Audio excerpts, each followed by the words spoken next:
السلام علیکم دوستو، نالج گیک میں ایک نئی ویڈیو کے ساتھ حاضر ہیں۔ پاکستانی سائنسدان پاکستانی ایٹم بم کے خالق ہندوستان کے شہر بھوپال میں ایک اردو بولنے والے پشتون گھرانے میں پیدا ہوئے۔ ڈاکٹر عبدالقدیر خان 15 برس یورپ میں رہنے کے دوران مغربی برلن کی ٹیکنیکل یونیورسٹی، ہالینڈ کی یونیورسٹی آف ڈیلفٹ اور بیلجیم کی یونیورسٹی آف لیون میں پڑھنے کے بعد 1976 میں واپس پاکستان لوٹ آئے۔ عبدالقدیر خان وہ مایہ ناز سائنسدان ہیں جنہوں نے 8 سال کے انتہائی قلیل عرصہ میں انتھک محنت و لگن کے ساتھ ایٹمی پلانٹ نصب کر کے دنیا کے نامور نوبل انعام یافتہ سائنسدانوں کو ورطۂ حیرت میں ڈال دیا۔ ناظرین، آج کی اس ویڈیو میں ہم ڈاکٹر عبدالقدیر خان کی زندگی کے متعلق انتہائی اہم معلومات آپ کے ساتھ اس ویڈیو میں شیئر کرنے جا رہے ہیں جو یقیناً آج سے پہلے آپ نہیں جانتے ہوں گے۔ تو ویڈیو شروع کرنے سے پہلے اگر آپ اس چینل پر نئے ہیں تو اس چینل کو سبسکرائب بھی کر دیجئے، ویڈیو کو لائک کر دیں، شیئر کرنا مت بھولیے اور ویڈیو کو آخر تک ضرور دیکھیے گا۔ ناظرین، پاکستانی سائنسدان پاکستانی ایٹم بم کے خالق 1936 میں ہندوستان کے شہر بھوپال میں ایک اردو بولنے والے پشتون گھرانے میں پیدا ہوئے۔ ڈاکٹر عبدالقدیر خان 15 برس یورپ میں رہنے کے دوران مغربی برلن کی ٹیکنیکل یونیورسٹی، ہالینڈ کی یونیورسٹی آف ڈیلفٹ اور بیلجیم کی یونیورسٹی آف لیون میں پڑھنے کے بعد 1976 میں واپس پاکستان لوٹ آئے۔ عبدالقدیر خان نے ہالینڈ سے ماسٹرز آف سائنس جبکہ بیلجیم سے ڈاکٹریٹ آف انجینئرنگ کی ڈگری حاصل کی۔ 31 مئی 1976 میں ذوالفقار علی بھٹو کی دعوت پر انجینئرنگ ریسرچ لیبارٹریز کے پاکستانی ایٹمی پروگرام میں حصہ لیا۔ بعد ازاں اس ادارے کا نام صدر پاکستان جنرل محمد ضیاء الحق نے 1 مئی 1981 کو تبدیل کر کے doctor AQ Khan research laboratories رکھ دیا۔ یہ ادارہ پاکستان میں یورینیم کی افزودگی میں نمایاں مقام رکھتا ہے۔ ڈاکٹر عبدالقدیر خان نے نومبر 2000 میں کرکس نامی درسگاہ کی بنیاد رکھی۔ مئی 1998 میں پاکستان نے بلوچستان کے شہر چاگی کے مقام پر کامیاب اٹامک دھماکے کیے جن کی نگرانی ڈاکٹر عبدالقدیر خان نے ہی کی تھی۔ کوہٹا ریسرچ لیبارٹریز نے نہ صرف ایٹم بم بنایا بلکہ پاکستان کے لیے 1000 کلومیٹر دور تک مار کرنے والے غوری میزائل سمیت چھوٹی اور درمیانی رینج تک مار کرنے والے متعدد میزائل تیار کرنے میں بھی اہم کردار ادا کیا۔ اس ادارے نے 25 کلومیٹر تک مار کرنے والے multi barrel rocket launchers, laser range finders, laser threat sensor, digital goniometer, remote control mine exploder, tank شکن گن سمیت پاک فوج کے لیے جدید دفاعی آلات کے علاوہ ٹیکسٹائل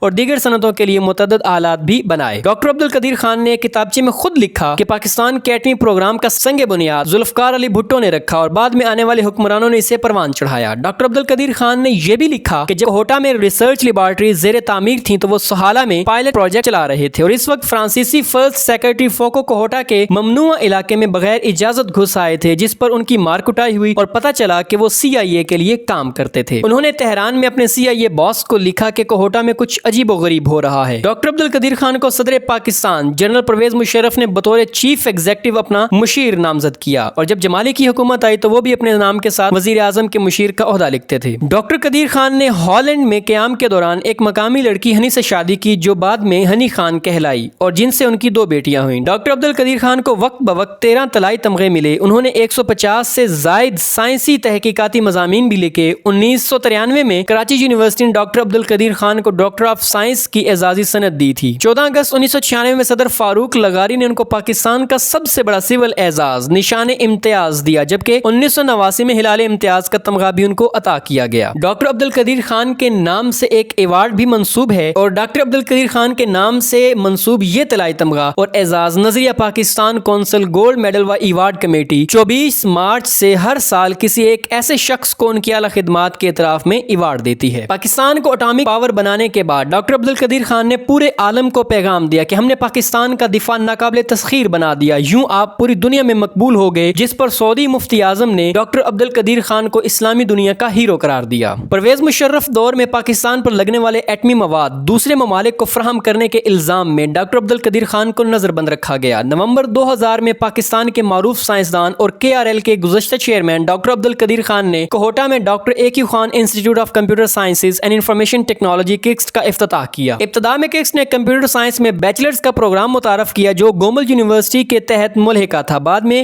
BEIT انجینئرنگ ان انفارمیشن ٹیکنالوجی کی 4 سالہ degree university of engineering Taxila کے ذریعے شروع کروائی۔ بعد میں اس ڈگری کو BSIT کی ڈگری میں تبدیل کر دیا گیا اور یہ national computing education accreditation council کے ذریعے تصدیق شدہ ہے۔ سال 2015 میں BSCI کے نام سے نئے ڈگری پروگرام کا آغاز بھی کیا گیا۔ پاکستان میڈیکل ایسوسی ایشن PMA نے راولپنڈی میں گورڈن کالج کے سامنے PMA ہاؤس میں لائبریری قائم کرنے کا فیصلہ کیا تو ڈاکٹر عبدالقدیر خان نے نہ صرف کتابوں کی خریداری کے لیے خطیر رقم عطا کی بلکہ اس کے افتتاح کے لیے خود تشریف لے گئے۔ ڈاکٹر عبدالقدیر خان نے سیچٹ کے نام سے ایک NGO ویڈیو بھی بنائی جو تعلیمی اور دیگر فلاحی کاموں میں سرگرم عمل ہے۔ ڈاکٹر عبدالقدیر خان پر ہالینڈ کی حکومت نے اہم معلومات چرانے کے الزامات کے تحت مقدمہ بھی دائر کیا، لیکن بعد میں جب تحقیق ہوئی تو ہالینڈ کی حکومت نے ڈاکٹر عبدالقدیر خان کو اس اعتراف کے ساتھ باعزت بری کر دیا کہ ان پر لگائے جانے والے الزامات بے بنیاد ہیں، کیونکہ جن معلومات کے چرانے کا الزام لگایا گیا تھا وہ تو معلومات عام کتابوں میں بھی موجود ہیں۔ ڈاکٹر عبدالقدیر خان وہ مایہ ناز سائنسدان ہیں جنہوں نے 8 سال کے انتہائی قلیل عرصہ میں انتھک محنت و لگن کے ساتھ ایٹمی پلانٹ نصب کر کے دنیا کے نامور نوبل انعام یافتہ سائنسدانوں کو ورطۂ حیرت میں ڈال دیا۔ ڈاکٹر عبدالقدیر خان کو پھیپھڑوں کا عارضہ لاحق تھا۔ 10 اکتوبر 2021 یعنی آج کے دن شدید تکلیف کے باعث انہیں KRL ہسپتال لایا گیا، جہاں صبح 7:04 پر اپنی جان جانے آفرین کے سپرد کر دی۔ اللہ پاک ان کی بخشش فرمائے، ان کے درجات بلند فرمائے،